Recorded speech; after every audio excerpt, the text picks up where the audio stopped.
welcome. It's me again, Onome Agbaje, on the channel Voice of Police. So, if you are a first timer in this channel, please feel free to visit our other videos on the Nigerian police. We've talked about a lot. We've talked about heroes, we've talked about salaries, we've talked about the Nigerian police system as a whole. So please do watch it.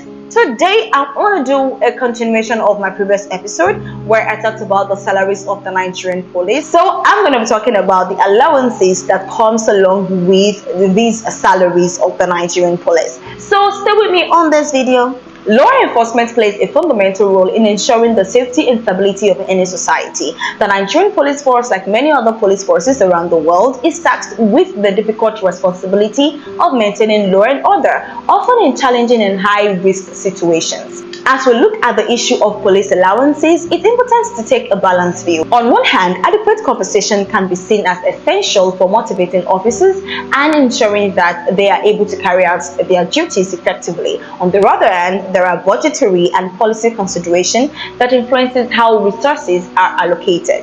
In my previous episode, I talked about the salary of the Nigerian police, with a non-commissioned officer salary starting at 9,019 naira to around 73,000 naira, and a commissioned officer starting at 127,000 naira to 711,000 naira. In today's discussion, we will explore this topic in detail, considering the perspective of the various allowances attached to the salaries of the police force. Besides the basic salary, police officers in Nigeria receive various allowances and benefits. These may include rent allowance provided to officers who are not allocated government housing, utility allowance to cover costs such as electricity and water, hazard allowance for those exposed to high-risk situations, uniform maintenance allowance for the upkeep of the uniforms, transport allowance to cover transportation costs. Are there more? Well, I don't know. None that I know about.